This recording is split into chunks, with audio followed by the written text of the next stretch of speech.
자, 봅시다. 오늘은 진도를 조금 빨리 나가기 위해서 간단한 거는 필기 안 하고 그냥 책에 밑줄 치고 넘어갈게요. 오늘 배우는 거 쉬워요. 자, 요거는 저번 시간에 배운 거였는데 군집이 뭐라 그랬지? 군집. 어떤 한 지역에서 여러 종의 생명체가 무리를 지으면서 어울려 살고 있죠. 이걸 군집. 이거 다시 안 써줘도 잠깐만. 개체. 개체는 뭐야? 생명체 한 마리 한 마리. 그 다음에 개체 구는 뭐였지? 같은 종의 생명체 무리. 그래서 예를 들어서 참새 한 마리, 참새의 무리. 그 다음에 군집. 지금 배우는 군집은 뭐야? 어떤 지역에 참새 무리만 있는 게 아니고 뭐 토끼 무리도 있고 뭐 소나무 무리도 있고 이렇게 여러 종의 무리. 그 다음에 가장 큰 개념이 생태계. 생태계는 생명체들이 살고 있는 환경하고 생명체들을 다 통틀어서 생태계라고 그러죠. 자, 그래서 군집은 어떤 한 지역에서 여러 종이 이렇게 어울려 살고 있는 걸 얘기하는데, 그럼 여러 종이 있으니까 우점종, 희소종, 지표종, 핵심종으로 우리 얘네들을 좀 나눌 수가 있다라는 거야. 우점종은 뭐였어? 이 지역에서 가장 많은 애들, 숫자가 가장 많은 애. 그리고 숫자가 많은 만큼 넓은 지역을 차지하면서 살고 있는 애들. 그러니까 우점종은 그 지역을 어떻게 하는 거야? 대표하는 애들이죠. 가장 숫자도 많고 넓은 면적을 차지하고 있으니까. 이런 걸 우점종이라고 하고, 희소종은 거꾸로 뭐였지? 이 지역에서 수가 가장 적은 애들. 적은 애들이니까 뭐 얘네들이 살고 있는 서식지도 그렇게 적겠죠. 그런 애들. 그 다음에 지표종하고 핵심종이 조금 헷갈린다 그랬는데, 지표종은 어떤 특정한 환경에서만 발견되는 생물종. 그래서 뭐 예를 들어서 뭐 예를 들어서 너네가 이해하기 쉬운 거, 뭐 조개라 그러면 조개 딱 떠올리면 조개는 어디에서 살아? 갯벌에서 살죠. 갯벌 아닌 지역에서는 살 수가 없어.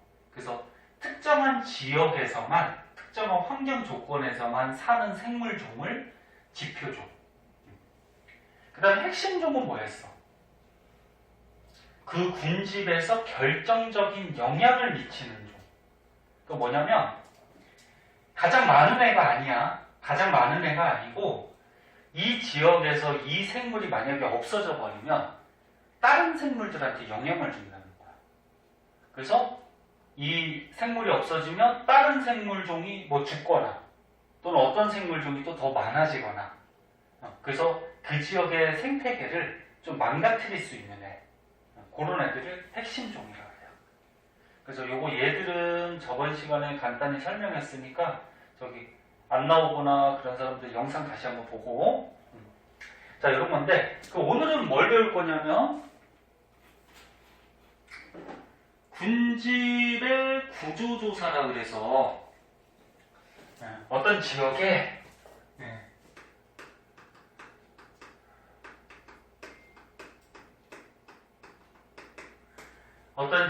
여러 생물종이 어울려 살고 있는데 그 생물종이 얼마나 살고 있는지, 그거를 이제 식을 통해서 우리가 한번 알아보자 그거거든. 벌써 학교에서 배운 학교도 있을 거야. 지금 진도가 좀 느려서. 자, 이 공식들 좀 알고 계셔야 돼요. 자, 맨 처음에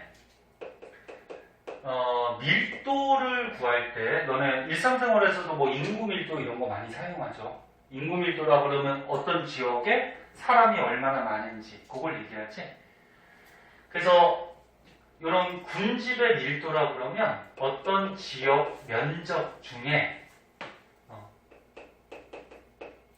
특정 생물이 얼마나 숫자가 많이 살고 있는지, 요거는 뭐 외우셔야 돼요. 문제 주어지는 경우도 있는데 근데 보통 잘 안 주어질 거야. 그래서 외우고 있어야 돼.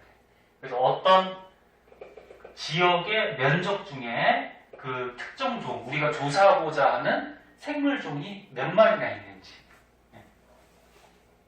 그거를 밀도라고 그러고요. 그럼 상대 밀도는 뭐냐면은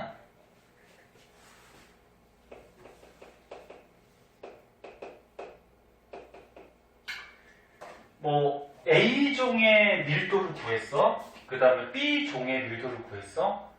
그러면 만약에 그 지역에서 A하고 B 두 가지 종류만 산다 그러면 A종의 밀도하고 B종의 밀도를 더한 것 중에 A종이 얼마나 차지하는지를 알아볼 때 A종의 밀도를 해주면 A종의 상대 밀도가 나와요. 그래서 모든 종의 밀도를 더한 것 중에 요거 우리가 알아보고자 하는 특정 종의 밀도를 해주면 그걸 상대 밀도라고 해요. 자, 일단은 공식을 알아두고 밑에 예로 한번 해볼 거야. 자, 그리고 어떤 지역의 군집의 구조를 알아볼 때 우리가 방형구법이라는 걸 사용하거든. 방형구법이라 그래서 이거 수행평가로도 가끔 하고요. 이게 뭐냐면 방형구가 요 밑에 있는 그림 같이 자, 어떤 지역에 뭐 이런 식물들이 이렇게 살고 있대. 들판에. 그래서 이런 틀을 만드는 거야. 보통 가로 1m, 세로 1m 틀을 만드는데 요 안에다가 이제 실이나 줄 같은 거 이용해서 가로 1m, 세로 1m 요 틀 안에 방을 만드는 거예요. 이렇게. 방을 만들어서 요 방에 전체 면적 중에 개체 숫자, 예를 들어서 여기 민들레인데 민들레가 몇 개나 있는지 이렇게 구하는 게 밀도야. 밀도고 그 다음에 요 방형구 25칸 중에 요 민들레가 몇 칸을 차지하는지 뭐 이런 방식으로 조사를 하는 거예요. 그래서 위에 거 먼저 보면 이제 빈도라는 게 있어요. 빈도.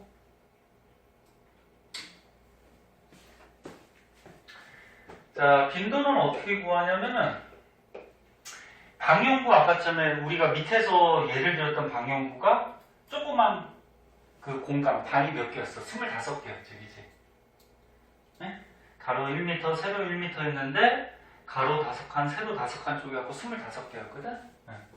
그래서 빈도라는 거는 전체 그 방형구 숫자 중에 이 생명체가 살고 있는 특정 생명체가 살고 있는 방형구 숫자가 몇 개나 되느냐 이걸 얘기하고 그러면 상대 빈도는 A종의 빈도를 구하고 B종의 빈도를 구해서 모든 종의 빈도를 더해 더한 것 중에 우리가 A종의 상대 빈도를 알아본다 그러면 A종의 빈도를 구하면 A종의 상대 빈도가 나오는 거예요. 그 다음에 이제 피도라고 있어요. 피도는 방형구 전체 면적 중에 요 특정 종 민들레라고 하면 민들레 특정 종이 차지하고 있는 면적. 그러면 상대 피도는 어떻게 구하니? A종의 피도, B종의 피도를 구해서 모든 종의 피도를 더한 것 중에 우리가 알아보고자 하는 A종 특정 종의 피도를 계산해주면 이 A종의 상대 피도가 나오는 거야. 일단 공식 알아두고 다시 한번 보면은 밀도는 면적의 숫자가 몇 마리 있느냐, 빈도는 그 방형구 25칸 중에 이 식물이 몇 칸을 차지하느냐, 피도는 그 방형구 전체 면적 1제곱미터 속에 요 특정 종 A종이 면적을 얼마나 차지하고 있느냐. 요건데 좀 헷갈려요, 이게. 그래서 그 A종의 상대 밀도, 상대 빈도, 상대 피도를 구해서 얘네들이 높은 애가 그 지역에서 가장 중요하게 우전종을 차지하고 있다는 거야.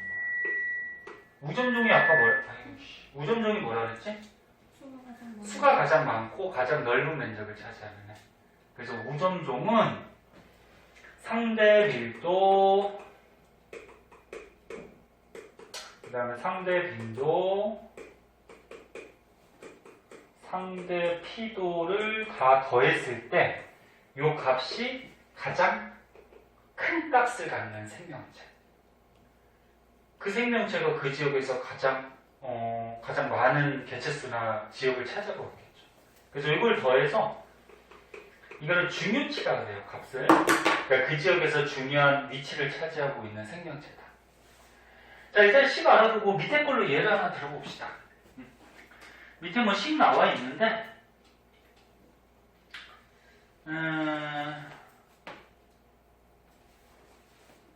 자, 우리가 이렇게 들판에 나가서 요 방향구를 제작해서 들판에다가 이렇게 딱 얹어 놓은 거야. 그럼 요 칸마다 이제 식물들이 이렇게 삐져나오겠지? 그것도 요거 노란색이 옆에 보니까 민들레야. 그럼 우리 민들레를 예를 들어보자. 자, 여기 민들레. 그 다음 여기 뭐니? 뭐라고 써있니? 오른쪽에. 질경이? 네, 질경이. 이건 뭐니, 이거는? 토끼풀. 그러니까 이 지역에서는 민들레하고 질경이하고 토끼풀만 살고 있다. 그치? 그럼 민들레의 밀도를 구하라 그러면 지금 전체 면적이 얼마지? 가로 1m, 세로 1m니까 전체 면적이 얼마야? 1제곱미터지? 맞니? 네. 그럼 전체 면적 1제곱미터 속에 민들레가 몇 개가 있어? 왜 다 쓰면? 11개가 있다, 그치? 그럼 11개. 요게 뭐야? 요 민들레의 이 지역의 밀도가 되는 거야. 네?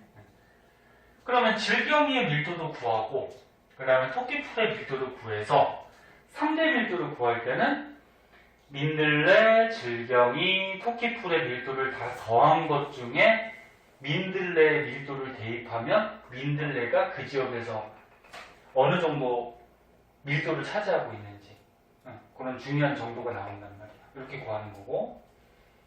그럼 빈도는, 민들레의 빈도는 전체 방향구 숫자가 몇 개지? 방이 25개죠. 그럼 25칸 중에 민들레가 차지하고 있는 칸은 한 칸, 둘, 셋, 넷, 다, 여, 7칸이네, 그치? 이렇게 구하는 게 이제 빈도예요. 그래서 민들레 빈도, 질경이 빈도, 토끼풀의 빈도를 다 더한 것 중에 민들레 빈도를 대입하면 그게 상대 빈도. 그 다음 피도는 전체 면적이 얼마니? 1제곱미터죠. 1제곱미터 속에 요 민들레가 차지하고 있는 면적. 아까 처음에 몇 칸을 차지했었어? 7칸을 차지했으니까 전체가 1제곱미터를 25칸으로 나눈 것 중에 7칸이지. 그럼 얼마까? 면적이? 전체 1제곱미터를 25개로 나눈 것 중에 얘가 차지하는 게 7칸이니까 이렇게 하면 면적이 나오겠지. 얼마? 0.8? 28. 28? 이렇게 나오네. 요게 뭐야? 민들레의 피도가 되는 거고. 그래서 또 모든 종의 피도를 더한 것 중에 민들레의 피도를 구하면 민들레의 상대 피도가 나오고. 이렇게 해서 이제 민들레의 상대 밀도, 상대 빈도, 상대 피도를 구하고 또 질경이 토끼풀도 마찬가지 구했을 때 민들레가 요거 3개 더한 값이 가장 크겠지, 그치? 지금 딱 봐도 그렇잖아, 그치? 가장 크니까 민들레가 이 지역에서는 가장 중요한 식물로 중요치 있게 살고 있다. 즉 숫자도 많고 면적도 넓은 뭐에 해당한다? 우점종이다. 그렇게 이제 파악해내는 거죠. 그래서 이거 계산하는 식 한 번씩 봐주시고요. 그 다음에 넘겨봅시다.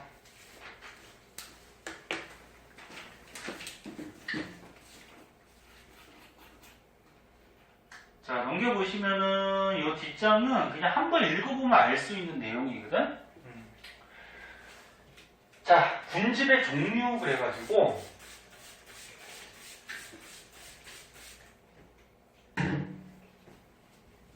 생명체의 무리들이 어울려서 살고 있는 군집을 크게 이렇게 수생군집, 그 다음에 육상군집, 크게 두 가지로 나눌 수 있는데, 수생군집은 말 그대로 뭐야? 숫자가 무슨 숫자니? 물 숫자죠. 그래서 물이 있는 지역에 군집이 형성되어 있을 때 그걸 수생군집이라고 그러죠. 그러면 생명체가 살고 있는 물이 있는 지역 어디 얘기하는 거야? 하천, 그러니까 강 같은 데 얘기하죠. 호수, 하천도 뭐 강인데 뭐 시냇물 뭐 이렇게 해도 되겠다. 뭐 이렇게 물이 있는 지역에 군집이 형성되어 있을 때 수생군이죠.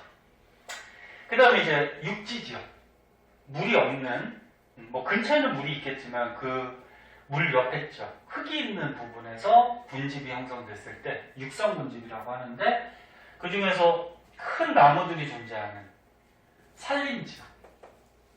그럼 요 산림지역 같은 경우에는 나무들이 커. 그 나무들이 잘 자라려면 어떤 조건이 필요하니? 비가 어때야 돼? 많이 와야 돼. 물이 풍부해야지 나무들이 잘 자라지. 그래서 요 산림지역의 특징은 비가 좀 많이 오고, 그 다음에 추우면 안 돼. 나무가 못 자라죠. 그래서 기온이 좀 온난하고 적당하고. 근데 요 산림지역에 보면은 겉으로 보면 큰 나무들만 보이지만 밑에는 어떻게 돼? 중간 크기의 나무, 그 다음에 땅 부분에는 이제 풀, 이런 것들이 다 어울려서 살고 있는 그런 군집을 얘기해요. 그래서 여기 목본이 뭐냐면 나무를 얘기하고, 초본은 뭐야?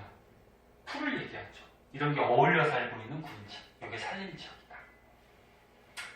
그럼 얘는 큰 거 작은 거 어울려 살고 있으니까 안정한 생태계를 유지하고 있어요. 그래서 이 생태계는 잘 파괴가 안 돼요.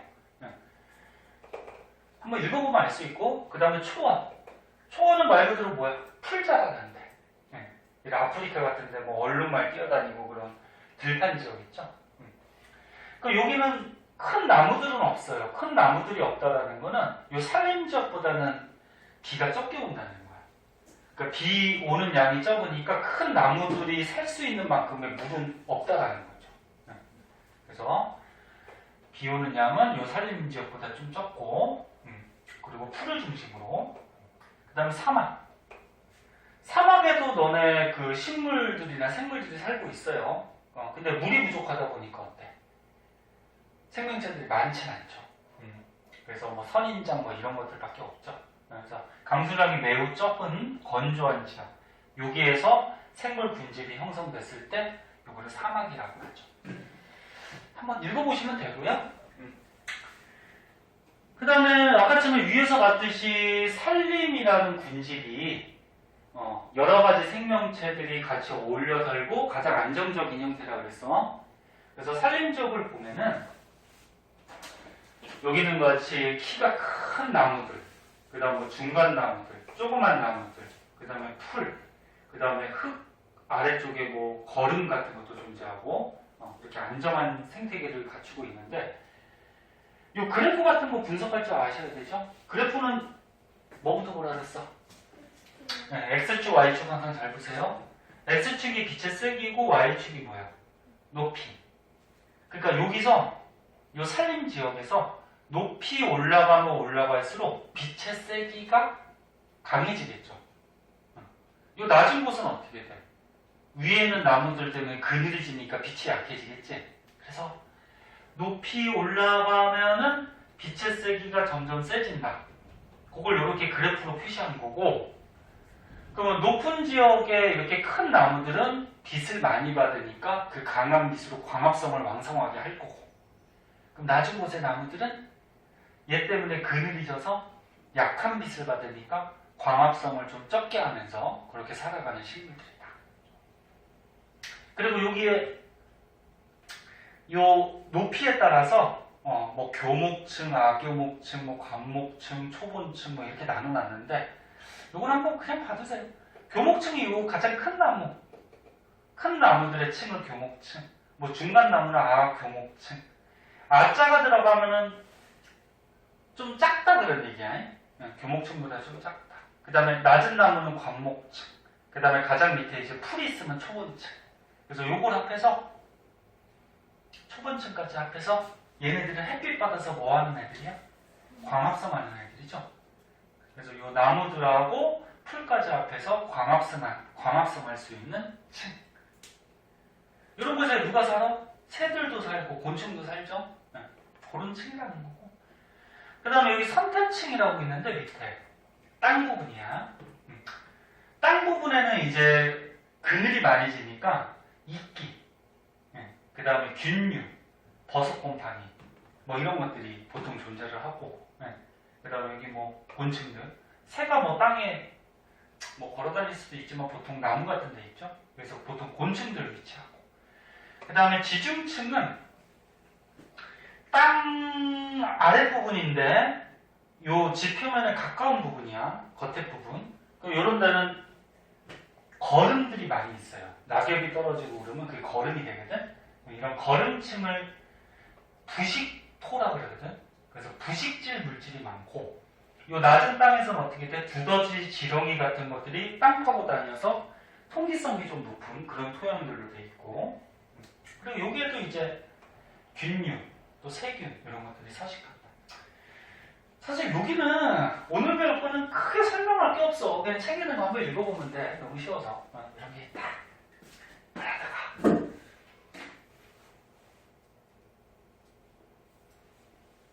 그 다음에 밑에 그림도 이제 분석하는 문제로 가끔 문제 나오거든요.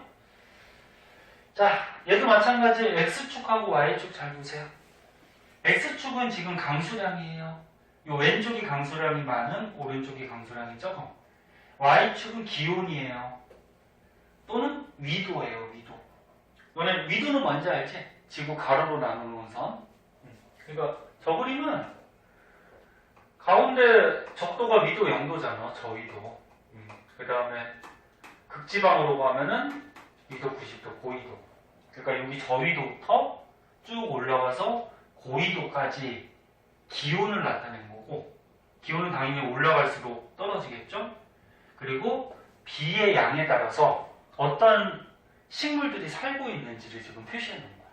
그럼 이걸 다 외울 필요는 없어. 이거 어떻게 외워, 그지? 외우는 게 아니고 뭐만 하면 돼. 분석만 하면 되죠. 열대 우림은 기온은 어떤 지역? 높은 지역. 그리고 저기 비가 많이 오는 지역. 이런 지역에서 열대 우림이라는 군집이 형성된다. 이렇게 분석만 할 줄 알면 돼. 그 다음에 요거 수직분포라 그래서 요거는 뭐냐면 어떤 한 지역에서 고도가 뭐야? 높이죠, 높이. 높이에 따라서 사는 식물들이 좀 다르거든. 뭐 이것도 외울 필요는 없어요.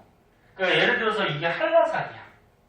한라산 지역에서 낮은 곳에는 뭐 이런 식물들이 살고 높은 곳에는 뭐 이런 식물들이 살고 있다. 그래서 이게 고도 높이에 따라서 사는 식물들이 좀 다르다. 그걸 표시해 놓은 건데, 일반적으로 보면 이제 높은 곳에 올라가면 올라갈수록 나무의 크기가 어떻게 되지? 작아져요. 일반적으로 올라가면은 점점 추워지면서 잘 못 자라서 작아지는 경향이 있고, 그 다음에 낮은 지역은 이제 온도도 적당하고 따뜻하고 하기 때문에 여기는 잎이 넓고 큰 나무들이 보통 살아요. 그래서 이런 분포를 이제 수직 분포 이렇게 한다는 거죠. 자, 그 다음에 이제 밑으로 가면 문제들이 있어요. 다음 장에 문제들 어렵지 않을 거야. 요거 좀 풀어보세요. 문제 밀리면 또 계속 밀리니까. 자, 다음 장으로 가서 278쪽에 군집의 천이라고 있어요.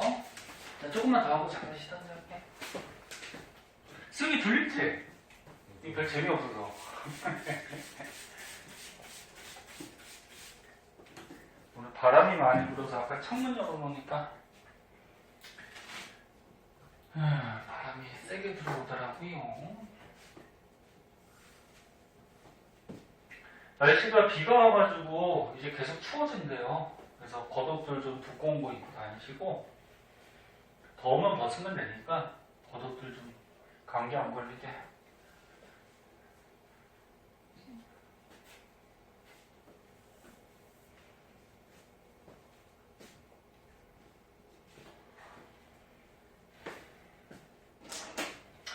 연영문은 좋겠다. 제주도 수학여행 가서 지금 애들하고 막 놀고 있을 거 아니야, 저녁. 그 정도 재밌었다 그랬지? 네? 남동문은 여기 강원도 갔다 왔다며 그때. 하룻밤 자고 온 거야? 네. 저기겠다. 많이 피곤했겠다. 하룻밤 딱 자고 가는데 하고 오는데 하고 그러니까. 자, 군집의 천이라고 있어.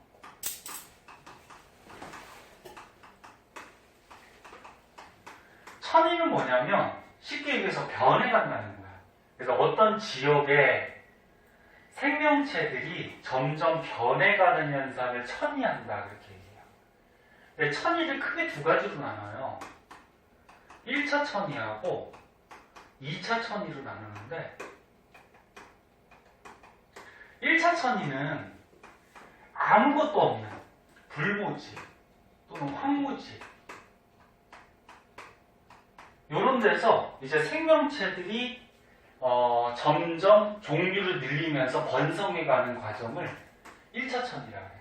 아무것도 없는 거죠. 그럼 2차 천이는 뭐냐면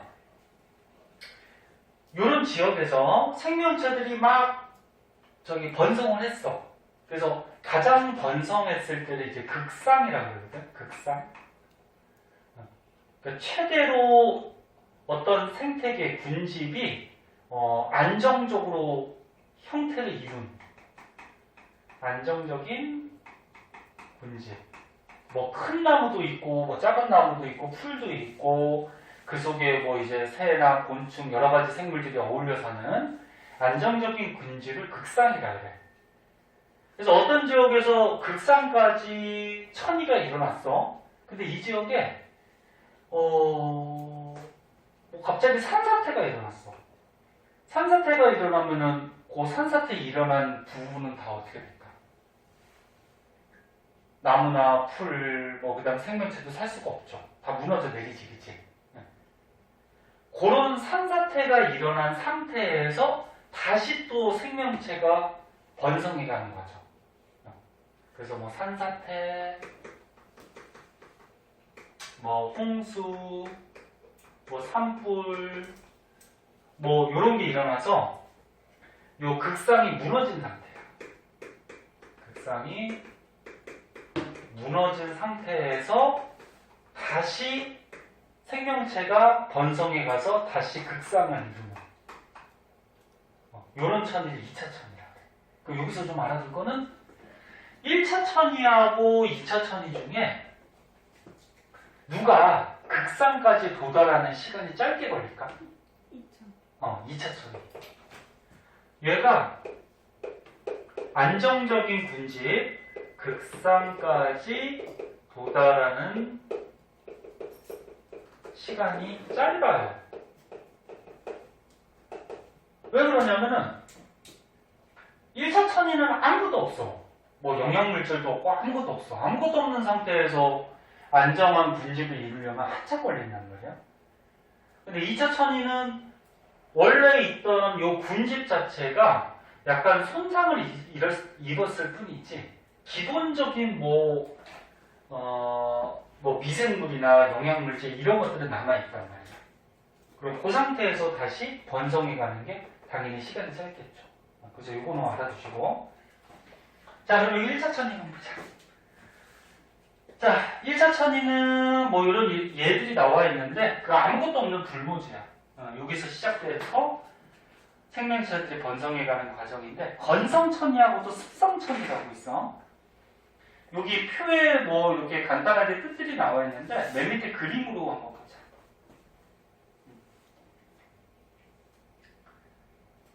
어이구, 그림 되게 크네.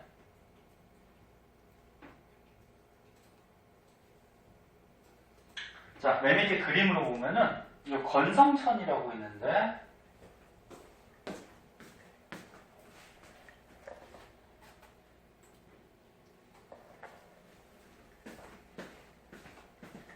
건성천이는 말 그대로 뭐야? 땅, 건조한 지역, 육지를 얘기하죠. 그래서 아무것도 없는 척박한 땅에서 맨 처음에 생겨나는 생명체들이 있어요. 이끼는 알죠, 이끼.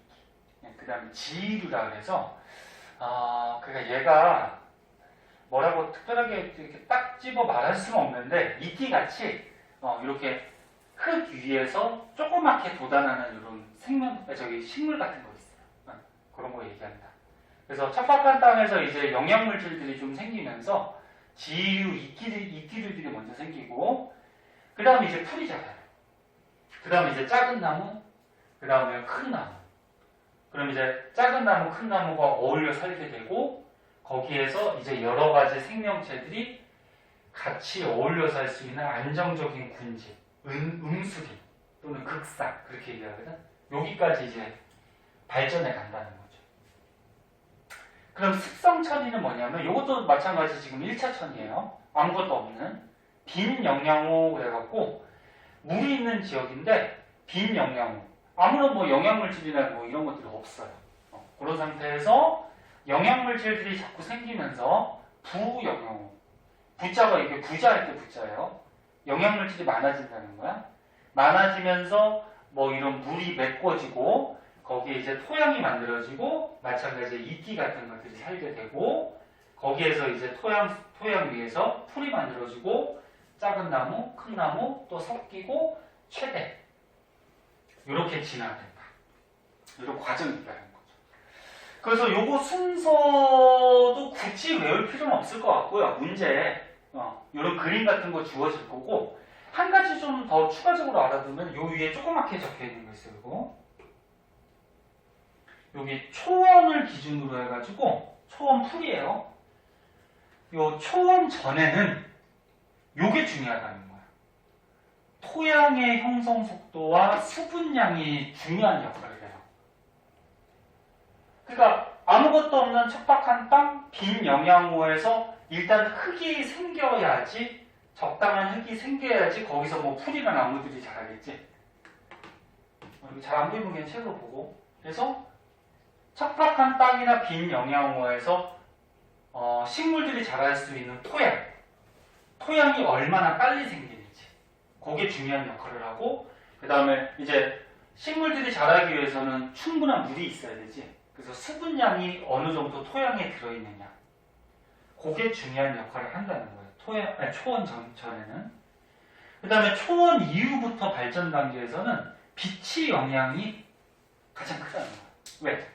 이제 나무들이 막 생겨나지? 그럼 얘네들이 이 빛을 받아서 뭐 해야 되니? 광합성을 해야 되지? 그래서 요 이후에는 빛의 세기가 중요한 역할을 하더라. 그런 것들 한 번씩 봐주시고요. 그 다음에 이제 오른쪽에 가면은 얘기한 것 같이 뭐 이런 산사태, 산불, 뭐 홍수 이런 거에 의해서 이 안정적으로 형성된 군집이 일시적으로 파괴된 거예요. 파괴됐지만 그 토양 속에는 어떻게 돼? 흙 속에는 뭐 여러 가지 영양물질이나 생명체들이 좀 남아있을 수 있단 말이야. 그래서 1차 천이보다는 극상, 음수리까지 도달하는데 시간이 짧게 걸린다. 그러니까 빠르게 진행된다, 천이가. 그런 거죠. 자, 그 다음에 이제 군집 내의 상호작용. 졸려 혹시? 괜찮아? 네. 조금 더 할까?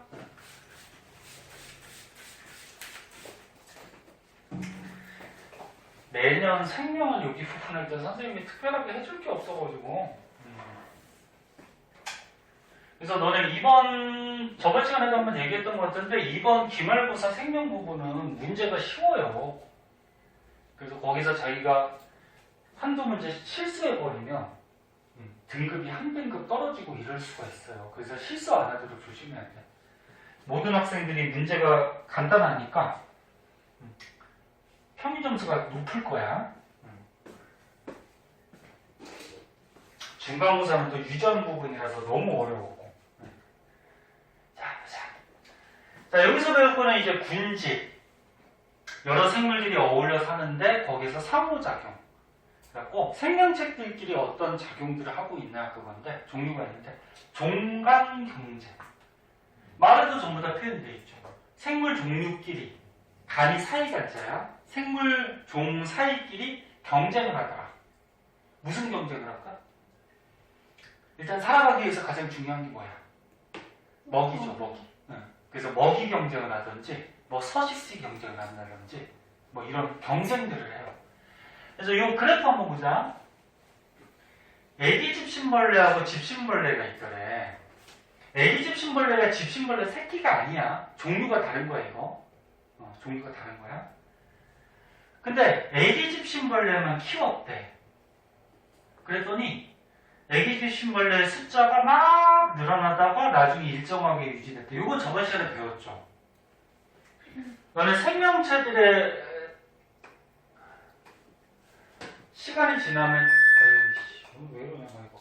시간이 지남에 따라서 생명체들의 숫자는 이론상으로는 계속 번식하기 때문에 계속 이렇게 늘어났어야 돼, 그치? 근데 실제로는 생명체들의 숫자가 어떻게 된다 그랬지? 증가하다가 나중에 어떻게 돼? 일정하게 유지가 된다 그랬어요. 이거 기억하죠? 네. 이거 되게 중요한 그래프야. 이론상으로는 어떤 지역에서 생명체가 계속 늘어나야 되는데 실제로는 늘어나다가 일정해지는 모양이 무슨 모양? S자. S자형 생장 곡선을 그려요. 이거 왜 그렇다 그랬지? 환경정. 그치. 이 생물들이 번식하다 보면은 번식을 좀 막는 환경 저항들이 생긴다 그랬어. 환경 저항이 뭐? 너무 많아지다 보면은 먹이가 부족해질 수도 있고, 뭐 서식지가 부족해질 수도 있고, 그 밖에 다른 요인들. 그래서 더 이상 이제 증가할 수 없는 이런 생장 곡선. 그래서 이것도 마찬가지죠. 생명체니까 계속 늘어나지 않고 나중에 일정하게. 근데 여기서 중요한 거는 애기 집신벌레 혼자 키웠을 때는 이 한 종을 혼자 키웠을 때 이런 모습을 보였대. 그리고 집신벌레 혼자 키웠을 때 이런 모습을 보였대. 근데 이제 같이 키워봤대. 두 개를. 같은 지역에서 같이 키웠다는 거야. 그랬더니 애기 집신벌레는 그나마 많은 숫자가 유지가 됐죠. 근데 처음보다는 어떻게 됐지? 줄었어. 약간 줄어요. 약간 줄어요. 근데 많은 숫자가 유지되는데 집신벌레는 어떻게 됐어? 많이 줄어서 거의 멸종에 가깝죠, 지금. 그럼 요걸 보고서 우리가 뭘 할 수가 있을까? 같이 키우면 이 애기 집신벌레하고 집신벌레끼리 어떻게 했다는 거야? 경쟁을 했다는 거죠. 서로 싸웠다는 거지. 뭐 가지고? 뭐 먹이나 서식지 가지고. 근데 어떤 놈이 이 지역에서 우월하게 살아남았다는 거야? 애기 집신벌레가. 그래서 여기 경쟁 베타 원리 이런 건 사회 같은 데도 나오는데 경쟁 베타 원리가 뭐야? 서로 경쟁해서 우수한 놈이 살아남는다. 그런 거죠. 그래서 종강 경쟁은 어떤 군집 내에서 여러 종이 살고 있을 때 우수한 놈이 그 지역에서 많이 살아남아서 그 지역이 뭐 우점종이 된다. 뭐 이런 거죠. 근데 얘 많이 살아남은 놈도 조금 줄어요. 서로 경쟁하다 보면은 먹이가 모자르다 보면은 얘가 많이 살아남았긴 하지만 얘도 조금 줄는 경향이 있겠죠. 싸우다 보면 먹이 부족이나 뭐 서식지 이런 거에 있어. 그래서 둘 다 어때? 줄어들어요. 근데 많이 살아남은 놈은 조금 줄고 얘는 좀 많이 줄고 이런 특징적이 있더라. 이게 종강 경쟁. 그 다음에 분서.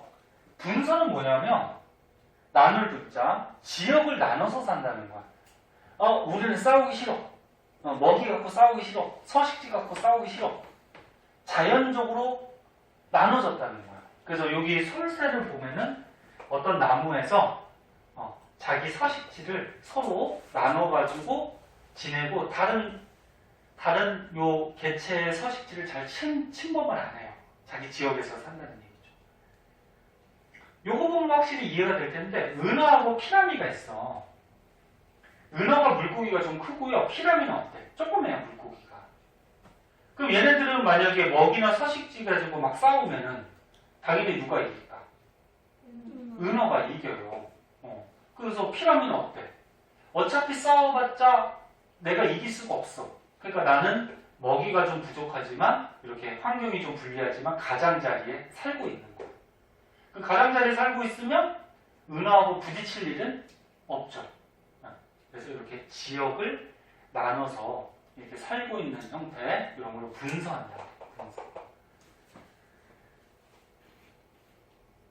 그래서 뒷장에 심화 플러스라 그래서 따개비라고 좀 나오는데 이건 보자. 따개비라 그래서 그냥 쉽게 조개 종류라고 생각하면 돼요. 자, 따개비 A종이 있고 B종이 있어요. 근데 얘네들은 바다 지역에 사니까 물이 필요하겠죠. 그럼 따개비가 살 수 있는 좋은 조건은 아래 지역일까 윗 지역일까? 아래죠. 아래가 물이 저기 밀물 때나 썰물 때나 그나마 많이 있을 거 아니야. 밀물 썰물도 알지? 바닷물이 이렇게 싹 들어오는 게 밀물. 그래서 바닷물이 들어와서 가장 높아졌을 때를 만조라 그러죠. 그 다음에 썰물 빠져나가서 바닷물이 가장 낮아졌을 때를 간조라 그러죠. 그래서 이 지역에 지금 밀물, 썰물이 있는데 아래 지역은 어떻게 돼? 물이 그나마 풍부하기 때문에 아래 지역이 이 따개비들이 살기에 좋은 환경이야. 그래서 이게 A종하고 B종이 같이 어울려 살고 있는데 지금 누가 아래 지역을 차지했어? B가. 그러면 A종하고 어떻게 했다는 거야? 종간 경쟁을 해서 B가 이겼다는 얘기죠. 그래서 B가 유리한 환경에 살고 있는 거야. 됐니? 종간 경쟁에서. 근데 만약에 A종을, 요 위에 살고 있는 A종을 제거를 시켰대. 사람이 뭐 일부러 제거하던 어떤 원인에 의해서 제거를 시켜도 요 B종은 윗지역까지 올라가지 않는다는 거야. 왜? 윗지역의 환경은 어때? 얘네들이 살기에는 물이 부족하니까 별로인 환경이지. 그러니까 굳이 위로 갈 필요가 없다는 거죠. 그럼 이번에는 B를 제거했대. 밑에서 살던 B를 제거하면 위에서 살던 A종이 어떻게 될까? 환경이 좋은 쪽으로 자꾸 번식해서 내려오겠죠. 그치? 그래서 전체적으로 B종이 아래쪽까지 이렇게 내려오는 현상이 있더라. 그래서 이 탐구의 결론은 어떤 같은 지역에서 똑같은 뭐 먹이나 똑같은 환경이 필요한 생명체들이 있을 때 서로 경쟁하다 보면 우수한 놈이 좋은 지역을 차지하더라. 그런 간단한 내용이에요. 공생은 뭐니? 뜻이? 같이 사는 거, 어울려 사는 거. 근데 공생도 이렇게 크게 두 가지로 나눠요. 편리공생, 그 다음에 상리공생. 편리는 뭐냐면 한쪽만 이득을 얻는 거야. 어울려 살 때 한쪽만 이득을 얻는 거야. 그러면 상리공생은 뭐냐면 서로 당자죠. 둘 다 이득을 얻는 거야. 자, 보자. 대표적인 예들 한 가지만 할 테니까 나머지는 한번 읽어보세요. 자, 빨판성어하고 거북. 거북이가 이렇게 헤엄쳐 다닐 때 빨판상어하고 막 붙어 다니거든, 거북이에. 그럼 빨판상어가 거북이 몸에 붙어 다니면은 거북이를 따라서 자기가 힘을 안 써도 쉽게 이동할 수가 있어요, 빨판상어가. 그리고 거북이가 이동하는 과정에서 뭐 먹이 같은 것도 얻을 수가 있고. 그럼 요 관계는 어떻게 돼? 빨판상어는 이익을 얻지. 거북이는 아무런 이득이 없어. 그래서 한쪽만 이렇게 이득을 얻는 그런 관계를 편리공생이라고 해. 그럼 상리공생도 한번 보자. 상리공생은 뭐 흰동갈이하고 말미잘 이런 게 대표적인데 요 흰동갈이라는 물고기가 말미잘 사이에 이렇게 숨어서 지내요. 요 흰동갈이가 물고기가 조그맣거든? 그러면 큰 물고기에 의해서 어떻게 돼? 잡아먹힐 수가 있어. 근데 말미잘 사이에 숨어서 지내면 이 말미잘에 뭐라 해야 될까? 촉수, 독이 있거든? 그럼 다른 큰 물고기가 말미잘로 다가오면은 이 말미잘이 그 촉수를 이용해서 그 큰 물고기를 죽여요. 죽여서 거기서 영양분을 빨아먹으면서 말미잘이 살거든? 그러면 흰동갈이는 어떤 장점이 있니? 좋은 점이 있니? 보호가 됐어. 그렇지. 큰 물고기, 천적으로부터 보호를 받을 수가 있죠. 흰 동말은. 그럼 말미잘은 어떤 이득이 있니? 큰 물고기들을 이 흰 동마리가 유인할 수 있잖아. 그치? 얘 먹으려고 큰 물고기가 다가온단 말이야. 그럼 말미잘은 큰 물고기를 죽여서 영양분을 얻을 수가 있죠. 그래서 서로 이익을 얻는 관계가 뭐? 상리공생. 됐죠? 이런 거 이제 공생. 그 다음에 기생은 뭐야? 기생충 많이 들어봤죠? 너네 사람 몸에도 이제 기생충들이 있는데 요즘은 좀 적죠, 기생충이. 근데 옛날에는 선생님 어렸을 때 그럴 때는 음식들도 막 저기 상한 것도 많고 막 그래가지고 기생충 약을 뭐 1년에 하나씩 먹고 그랬는데 요즘 너네 안 먹지? 요즘은 뭐 거의 없어서 안 먹어도 상관없어. 근데 자주 배 아프고 그런 사람 있으면 가끔 한 번씩 먹어줘요. 약국에서. 기생충이 살 수도 있어. 기생은 뭐야? 어떤 숙주 안에 살면서 숙주에서 영양분을 빨아들이면서 걔가 살고 있는 거지. 그럼 숙주한테 피해를 주는 애지. 그럼 숙주는 무슨 도움 받니? 아니요. 안 받아요. 숙주는 피해만 입을 뿐이야. 그래서 기생이라 그러면 다른 숙주 안에 들어가서 숙주 생물로부터 영양분을 얻기 때문에 숙주를 피해를 주는 거야. 아까 공생하고는 달라. 공생은 뭐야? 하나가 이익을 얻는 거, 둘 다 이익을 얻는 거. 그럼 기생은 뭐야? 하나를 피해를 주는 거야. 하나를 피해를 주고 하나는 이익을 얻는 거죠. 기생충은 이익을 얻지. 얘는 피해를 주고 이익을 얻고. 그런 게 기생. 그 다음에 포식하고 피식이 나오는데 포식자가 뭐야? 먹는 애. 피식자는 먹히는 애. 그래서 뭐 치타가 톰슨 가재를 잡아먹는데 그러면 치타는 잡아먹는 포식자가 되고 가재는 뭐야? 잡아먹히는 피식자가 되는 거지. 이런 피식자. 그럼 얘는 포식자는 먹이를 먹으니까 이익을 얻는 애고 피식자는 어떻게 돼? 먹히니까 손해를 보이는 애죠.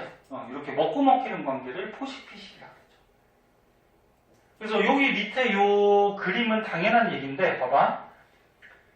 치타가 늘어났어. 치타가 늘어나면은 가재를 어떻게 해? 많이 잡아먹겠지. 그럼 얘는 줄겠죠. 그럼 가재를 줄면은 먹이가 부족하니까 치타도 어떻게 될까? 줄어들겠죠. 그럼 또 치타가 줄면은 포식자가 주니까 요 가젤이 또 어떻게 될까? 늘어나요. 그럼 또 가젤이 늘어나면 먹이가 많아지니까 치타도 어떻게 돼? 또 늘어나겠지. 이런 과정을 어떻게 한다? 반복한다. 포식피식. 그래서 요 밑에 탕구자르창의 요 표하고 요 밑에 있는 그래프 잘 나오거든. 자, 이거 볼 줄 알아야 돼. 자, 이거는 뭐 자, 여기까지만 하고 잠깐 쉬었다 할게. 봐봐. 우리가 지금 종강경쟁 배웠어요. 종강경쟁. 뭐 A종하고 B종이 같이 어울려 살고 있대. 근데 얘네들이 서로 먹이 갖고 경쟁을 하다 보면 둘 다 어떠냐면은 피해를 입어요. 손해를 봐요. 그 중에서 많이 살아남는 놈도 어떻게 됐어? 약간은 줄어들었지. 아까 그래프 기억나? 그래서 종강 경쟁은 쉽게 얘기해서 서로 싸우다 보니까 서로 다 피해를 입는, 손해를 보는 그런 관계고. 그 다음에 이거 기생은 어떻게 돼? 숙주 안에 기생하고 있는 기생충은 이익을 얻죠. 근데 숙주는 어때? 손해를 보는 거지. 이런 거. 포식과 피식을. 먹는 포식자는 이익을 얻고, 그 다음에 먹히는 피식자는 손해를 보죠. 뭐 이런 거. 그럼 요거는 뭘까, 이거는? 공생이 빠졌죠, 지금. 공생 중에 한쪽은 이익을 얻어. 근데 한쪽은 0. 이익도 아니고 손해도 아니다. 그럼 이거 무슨 공생이니? 편리공생이죠. 한쪽만 이익을 얻는 거. 한쪽은 뭐 이익 손해가 없어요. 이 편리공생을 얘기하는 거고. 그럼 얘는 뭐니? 둘 다 이익을 얻는데. 이거 상리공생이죠. 여러분 한번 봐두고. 그 다음 밑에 그래프 한번 보자. 자, 그래프 보시면.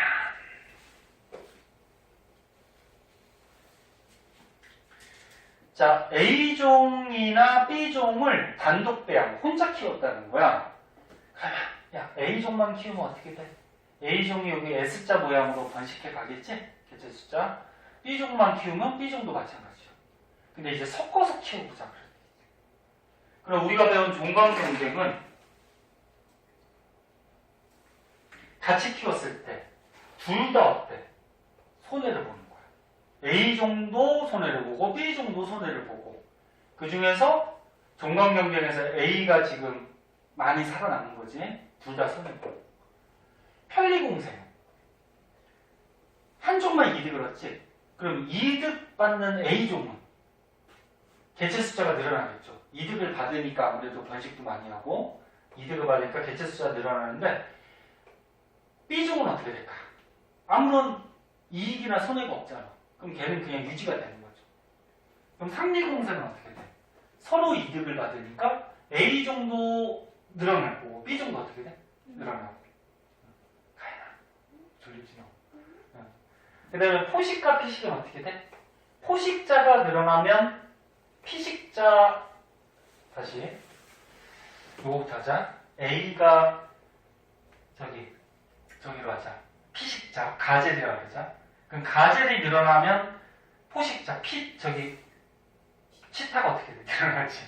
그럼 치타가 늘어나면 또 가젤이 어떻게 돼? 줄고. 그럼 가젤이 줄면 먹이 부족으로 또 치타도 줄고. 그래서 이게 늘어났다, 줄어들었다를 포식자, 피식자가 계속 반복하죠. 그래서 그래프 모양만 딱 보면은 이게 군집 내에서 그 개체군들의 어떤 상호작용인지 이런 거 고를 수 있어야 돼요. 자, 지겨울 테니까 우리 한 5분만 쉬었다가 그 뒤에 조금만 더 나가도록 할게요. 잠깐만 쉬었다 합시다.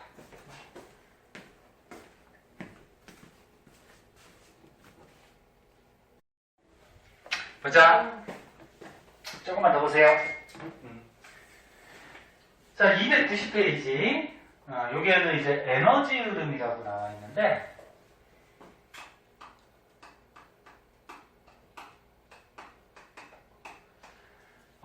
생태계에서 에너지가 어떤 방향으로 이동해 가고 얘가 순환을 하는지 순환을 안 하는지 그게 중요한데, 먼저 결론부터 얘기하면은 생태계에서 에너지는 어떤 방향성이 있어요. 방향성이 있다라는 거는 어느 쪽으로 이렇게 간다는 얘기야? 그러면 순환을 한다, 안 한다? 안 한다라는 거예요. 너네 그 생태계 물질들은 순환하거든? 그러니까 예를 들어서 생산자나 소비자 얘네들이 죽었어. 죽으면 분해자가 분해시키겠지. 그럼 다시 토양의 성분으로 가고 그 물질들은 다시 생산자가 흡수하고 그럼 생산자는 1차 소비자한테 먹히고 1차는 2차한테 먹히고 2차는 3차한테 먹히고 다시 죽으면 어떻게 돼? 분해자가 분해시켜서 토양의 성분으로 가서 또다시 생산자로 가고 그래서 물질은 우리 생태계에서 순환을 해요. 물질. 그러니까 물질이라 그러면 이런 생명체 안에 있는 뭐 원소들 그렇게 생각하면 돼. 근데 에너지는 순환하지 않아요. 너는 초등학교 때부터 배우는데 지구의 근원적인 에너지가 뭐야? 태양 에너지죠. 태양이 꺼져버리면 지구의 생명체들 다 멸종한다 뭐 이렇게 배웠을 거야. 그 이유가 있죠. 자, 태양 에너지가 들어와. 그래서 태양 에너지가 100이라고 하자. 그러면 이제 생산자가 뭐야? 광합성에서 스스로 양분을 얻으면서 살아가는 애들이 생산자지? 그럼 생산자가 태양 에너지 100을 흡수해. 그런데 얘가 살아가다 보면은 얘도 생명체이기 때문에 세포들로 돼 있고 세포에서 세포 호흡들을 해요. 그럼 앞에서 우리 생명에서 배웠듯이 세포 호흡이 뭐야? 영양소를 분해시켜서 에너지를 만드는 게 세포 호흡이지. 그래서 이 생산자도 세포 호흡을 하면서 세포들이 살아가면 에너지를 소비하게 돼 있어요. 보통은 열 에너지 형태로 소비를 하거든. 그러니까 요 열 에너지는 이 생산자가 살아가는 동안에 소비한 에너지라고 보시면 돼요. 그럼 예를 들어서 얘가 살아가면서 한 20의 에너지를 지가 썼어. 그러면은 생산자를 먹는 애를 누구라 그래? 1차 소비자라 그러지? 소비자는 일단 먹이를 먹는 애들을 얘기하죠. 광합성을 못하니까. 그럼 1차 소비자는 생산자가 20의 에너지를 썼으니까 얼마의 에너지만 흡수할 수 있어요? 80. 그럼 또 1차 소비자를 2차 소비자가 먹어요. 근데 이 1차 소비자가 이 에너지 중에 자기가 세포하면서 살아가면서 또 얼만큼의 에너지를 또 소비해요. 뭐 20을 소비했다 그러자. 그럼 2차 소비자는 얼마의 에너지를 흡수할 수 있어? 60. 이 숫자는 예를 든 거야. 숫자 뭐 외우거나 할 필요는 없고. 그럼 2차 소비자도 어떻게 돼? 살아가다 보면 에너지를 소비하겠죠. 이런 식으로. 그래서 중요한 건 뭐냐면 이렇게 상위 단계로 가면은 에너지의 양이 점차 어떻게 된다?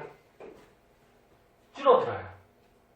이 달아나는 열 에너지는 생태계 바퀴야. 그러니까 생태계가 이 정도까지 있다고 했을 때 각각의 생명체들이 살아갈 때 열 에너지 용도로 에너지를 소비하는데 이 열 에너지를 다시 생명체가 이용할 수는 없어요. 왜? 얘네들이 사용한 거기 때문에. 그래서 생태계 밖으로 빠져나가는 거야. 그리고 얘네들이 이제 죽었어. 죽으면 어떻게 돼? 죽으면 분해자가 뭐 세균, 곰팡이 이런 분해자가 얘네들 사체를 분해해서 에너지를 얻죠. 영양분도 얻고. 그러면 얘도 살아가다 보면 어떻게 돼? 세포를 통해서 또 에너지를 또 쓴단 말이야. 예를 들어서 뭐 또 20을. 그래서 결국적으로 뭐냐면 생명체들이 살고 있는 생태계에서 에너지는 자꾸 각 단계에서 소비가 돼요. 뺏겨요. 그리고 에너지는 이렇게 흘러가는 방향성이 있어요. 순환하지 않아. 그럼 이 생태계가 유지가 되려면 에너지를 자꾸 뺏기니까 태양 에너지가 어떻게 돼야 돼? 계속 공급해줘야 돼. 에너지를. 얘가 계속 에너지를 공급시켜줘야지 각 단계의 생명체들이 에너지를 소비하더라도 에너지가 유지가 되겠죠. 그게 핵심이야. 네? 그래서 이 그림에서 생태계에서 에너지 흐름은 순환하지 않고요. 한쪽 방향으로 흘러가다가 생태계 밖으로 빠져나가요. 따라서 생태계가 유지가 되려면 외부에서 에너지가 계속 공급이 돼야 되는데 이 공급하는 역할을 하는 게 누구다? 태양이죠. 그래서 태양에서 에너지가 생태계에 계속 공급이 돼야 된다. 이렇게 파악해 주시면 돼요. 그 다음에 이제 밑에 가면은 생태 피라미드라고 있어요. 요거는 뭐 초등학교 때도 나오지 않나? 책에? 생태 피라미드 그래서. 자, 생태 피라미드는 생태계에서 에너지, 개체수, 생체량 이런 것들이 상위 단계로 갈수록 어떻게 되냐? 점점 줄어들어요. 줄어들어서 피라미드 모양의 형태를 갖추고 있다. 에너지는 방금 얘기했죠. 여기는 마치 태양 에너지가 공급받으면 생산자, 1차 소비자, 2차 소비자, 뭐 3차 소비자 이렇게 상위 단계로 갈수록 에너지의 양은 점점 줄어. 각 단계에서 소비하니까. 개체수, 숫자죠, 숫자. 생명체 숫자. 생산자가 제일 많지. 그 다음에 1차 소비자, 2차 소비자, 3차 소비자가 제일 적고. 생체량. 생명체가 차지하고 있는 물질의 양. 그러면 생산자가 개체 숫자가 많은 만큼 이 생산자 안에 있는 원소들, 물질도 가장 많을 거 아니야, 그치? 그래서 물질도 줄어들죠. 그리고 여기서 추가적으로 알아둘 거는 생태계에서 상위 단계로 갈수록 이렇게 줄어드는 피라미드 모양을 갖춰야지 안정한 생태계가 유지가 돼요. 만약에 3차 소비자가 가장 많아. 그럼 어떻게 되겠니? 2차 소비자가 거의 전멸하다시피 하겠지. 3차 소비자가 많아서 이렇게 역삼각형이 돼버리면 아래 단계의 생태계가 파괴가 될 수가 있어요. 그래서 피라미드 형태가 가장 안전한 생태계다. 그 정도까지 알아두고요. 다음 시간에 요거 할 건데 다른 반도 여기까지 있어요. 에너지 효율. 여기서부터 조금 어려워져요. 그래서 뭐 식이 있는데 간단한 건데 에너지 효율, 그 다음에 뭐 식물 군집에서 뭐 이런 양들이 나오고 뭐 이렇게 하는데 다음 시간부터 조금 어려워지니까 거기는 좀 자세하게 필기하면서 하도록 할게요. 네? 그래서 오늘은 다시 한번 얘기하자면 간단한 내용이긴 하지만 문제가 나왔을 때 말이 좀 헷갈릴 거야. 그래서 잘 해석해서 실수하지 않도록 그렇게 해주시면 될 것 같고요. 이거 아까 찍었나? 자, 그럼 오늘 여기까지 하고 조금만 쉬었다가 화학하도록 합시다.